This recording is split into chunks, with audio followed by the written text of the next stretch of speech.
नमस्ते, मैं हूं सुरेश कुमार एकलवे और आप देख रहे हैं Hindustan news and tips. China पाक आर्थिक गलियारे को लेकर रोज नए नए खुलासे हो रहे हैं। यह प्रोजेक्ट चीन के महत्वाकांक्षी BRI का हिस्सा है और मदरसा कौम इसे गेम चेंजर बताती रही है। पर अब यही गेम चेंजर प्रोजेक्ट पाकिस्तान का गेम बजा रहा है। पिछले कई महीनों से चाइना पाक आर्थिक गलियारे पर काम बंद पड़ा है और इसमें लगे चीन के अरबों डॉलर की वापसी पर संशय बढ़ गया है। हालांकि इस प्रोजेक्ट को फिर से शुरू करने के लिए पाकिस्तान चीन से कर्ज की गुहार लगा रहा है, मगर अपने निवेश को मुश्किल में देख चीन ने पाकिस्तान को और कर्ज देने से मना कर दिया है। सिर्फ इतना ही नहीं, CPC के सबसे बड़े प्रोजेक्ट मेन लाइन 1 के बारे में तो कुछ चीन ने साफ कर दिया है कि वो पाकिस्तान को 9 अरब डॉलर का कर्ज नहीं देगा। ड्रैगन की दिक्कत यह है कि CPC प्रोजेक्ट में पहले उसके अरबों डॉलर फंस चुके हैं। उसने और कर्ज दिया तो पाकिस्तान से उसकी वापसी की कोई उम्मीद नहीं है, परंतु चीन ने CPC में अभी तक जो निवेश किया है उसके लिए ड्रैगन ने बड़ी तैयारी कर दी है। पाकिस्तानी मीडिया की रिपोर्ट के मुताबिक चीन ने इमरान सरकार गिराने की तैयारी शुरू कर दी है।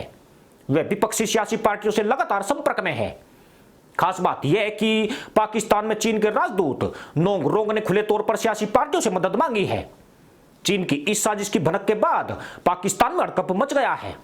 इमरान की सत्ताधारी पार्टी तहरीक इंसाफ ने चीन के खिलाफ मोर्चा खोलने की तैयारी कर दी है, यानी मुल्लाओं और मुन्नाओं के बीच रणभेरी बजने की संभावनाएं बढ़ गई है। सत्ता में आने से पहले तक इमरान खान चाइना पाक आर्थिक गलियारे के धुर विरोधी रहे हैं। चीन को लगता है कि लोंडा अभी भी उसी नीति पर चल रहा है, क्योंकि उन्हीं के कार्यकाल में पहली बार CPC प्रोजेक्ट पर काम बंद हुआ है। जिनपिंग सरकार को लगने लगा है कि उन्होंने इमरान पर भरोसा करके बड़ी भूल कर दी है। उसका अरबों डॉलर पाकिस्तान में अटक गया है। इसलिए तय किया गया है कि इमरान खान को सत्ता से उखाड़कर पाकिस्तान मुस्लिम लीग नवाज या पाकिस्तान पीपुल्स पार्टी के किसी नुमाइंदे को चीनी कठपुतली प्रधानमंत्री के तौर पर बिठाया जाएगा। साथ ही इस प्रोजेक्ट की कमान फेडरल सरकार से छीनकर सीधे पाकिस्तानी आर्मी के हवाले कर दी जाएगी, ताकि इस पर काम आगे बढ़ सके। आपको बता दें कि कल पाकिस्तान में चीनी एम्बेसडर नोंग रोंग ने एक सेमिनार में हिस्सा लिया था। इस सेमिनार का नाम celebrating 10 years of communist party of China रखा गया था। इसमें उन्होंने साफ कहा है कि चीन पाकिस्तान के साथ काम करना चाहता है, साथ ही चाहता है कि पाकिस्तान की पॉलिटिकल पार्टी CPC का समर्थन करे, इसमें मदद करे और नया पाकिस्तान बनाने की दिशा में काम करे। रोंग यह बात तब कर रहे हैं जबकि चीन इस प्रोजेक्ट पर अरबों डॉलर खर्च कर चुका है और इमरान सरकार इस प्रोजेक्ट पर काम फिर से शुरू करा नहीं पा रही है, यानी चीन पर्दे के पीछे बड़ा गेम खेलने की तैयारी में है, जिसमें इमरान सरकार को चलता करने के लिए सियासी पार्टियों को दाना डालकर जाल बिछाया जा रहा है। चीन सरकार और पाकिस्तान ने CPC की तमाम शर्तें गोपनीय रखी है, लिहाजा यह कभी सामने नहीं आ पाया कि चीन ने कितना खर्च किया है और पाकिस्तान को उसने किस ब्याज दर पर कितना कर्ज दिया है। मगर प्रोजेक्ट पर नजर रखने वाले विशेषज्ञ मानते हैं कि चीन CPC पर 20 अरब डॉलर से अधिक का खर्च कर चुका है, जबकि पाकिस्तान को इस प्रोजेक्ट पर दिए जाने वाले कर्ज पर 5.5 से 6.5% का सूद हो सकता है। खास बात यह है कि कभी 46 अरब की लागत वाला यह प्रोजेक्ट भ्रष्टाचार और बार बार रुकने के कारण आज 62 अरब डॉलर की अनुमानित लागत तक पहुंच चुका है। पर बावजूद इसके यह आधी रकम के करीब लगने के बाद भी 15% भी तैयार नहीं है। CPEC के चेयरमैन असीम सलीम बाजवा पर भी भ्रष्टाचार के बेहद ही गंभीर आरोप लगे हैं, मगर चीन की चेतावनी के बाद भी इमरान खान ने उन्हें पद से नहीं हटाया है। पर लगता यूं है कि पाकिस्तान की धूर्त मुल्ला पॉलिसी की समझ चीन को आ गई है।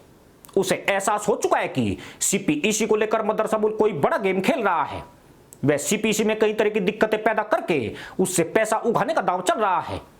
खासतौर पर दुनिया में भीख का कटोरा लेकर घूम रहे प्रधानमंत्री इमरान खान उसके लिए बड़ा सिरदर्द साबित होने लगा है।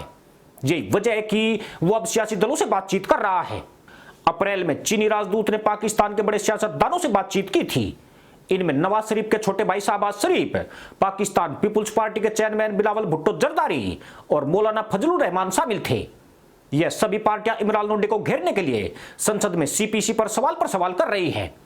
चीन को यह भी डर सता रहा है कि इमरान ने PMLN को जवाब देने के लिए अगर कॉन्ट्रैक्ट की गोपनीयता भंग कर दी तो उसे भारी नुकसान उठाना पड़ेगा। CPC का समझौता नवाज शरीफ और जिनपिंग के बीच 20 अप्रैल 2015 को हुआ था। ऐसे में चतुर लोंडा कोई भी नया दांव चल सकता है। चीन के गले की फांस बन चुके CPC प्रोजेक्ट की घोषणा तानाशाह जिनपिंग ने नवंबर 2014 में की थी। अप्रैल 2015 में जिनपिंग ने पाकिस्तान का दौरा किया था और इस दौरान चीन पाकिस्तान ने CPC के आधिकारिक कागजों पर हस्ताक्षर किए थे। इस समझौते को पूरी तरह गोपनीय रखा गया है। बताया गया था कि चीन सीपीसी प्रोजेक्ट में 45 अरब डॉलर का निवेश करेगा। यह रकम पाकिस्तान की कुल अर्थव्यवस्था का लगभग 20% है। खास बात यह थी कि सीपीसी के अंतर्गत होने वाला पूरा खर्च चीन को उठाना था, जो बाद में पाकिस्तान को मुनाफे के साथ चीन को लौटाना था। इस प्रोजेक्ट के तहत पाकिस्तान में एक ऐसा रोड और रेल नेटवर्क बनाना था जिससे चीन का सामान अरब सागर तक पहुंच सके, जबकि इसके उलट पाकिस्तान से इसको कोई बड़ा लाभ नहीं था, क्योंकि चीन उसके रोड का इस्तेमाल करने और बिजली खरीदने के बदले भारी ड्यूटी लेने वाला था।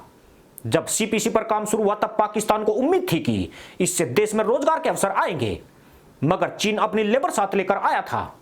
उसने बामुश्किल 3% पाकिस्तानियों को काम मुहैया कराया। चीन के लिए सीपीसी सबसे जरूरी इसलिए है क्योंकि इसकी मदद से चीन अफ्रीका और यूरोपीय देशों के समीप पहुंच सकता है।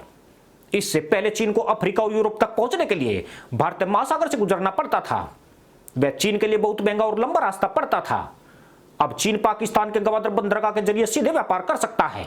वर्तमान में चीन को अफ्रीका तक पहुंचने के लिए लगभग 12,000 किलोमीटर की दूरी तय करनी होती है, जो सीपीसी की वजह से घटकर 3,000 किलोमीटर रह जाएगी। साथ ही वह अरब सागर में अपनी उपस्थिति मजबूत बनाना चाहता है, जिससे अमेरिका की पैठ को कम किया जा सके। यही वजह है कि वह बंद पड़े सीपीसी प्रोजेक्ट को शुरू कराने के लिए पाकिस्तान की चुनी सरकार को गिराने तक का षड्यंत्र रच रहा है। इमरान की सत्ता उखाड़ने की प्लानिंग में लगे चीन के सामने चुनौतियां भी कम नहीं है। पाकिस्तान मुस्लिम लीग नवाज को छोड़कर पाकिस्तान पीपुल्स पार्टी और फजलुर रहमान सीपीसी का कड़ा विरोध कर रहे हैं। पिछले महीने पाकिस्तान की संसद ने सीपीईसी से जुड़ा एक अहम बिल पास किया था, लेकिन विपक्ष ने इसका कड़ा विरोध किया है। विपक्ष का कहना था कि सरकार इस मामले से जुड़े तमाम दस्तावेज संसद के जरिए देश के सामने रख दे। इमरान सरकार इसके लिए बिल्कुल तैयार नहीं है। विपक्ष का आरोप है कि इस प्रोजेक्ट से पाकिस्तान को कोई फायदा नहीं होगा, जबकि चीन करोड़ों डॉलर कमाएगा और उसके अफसरों पर पाकिस्तानी कानून भी लागू नहीं होगा।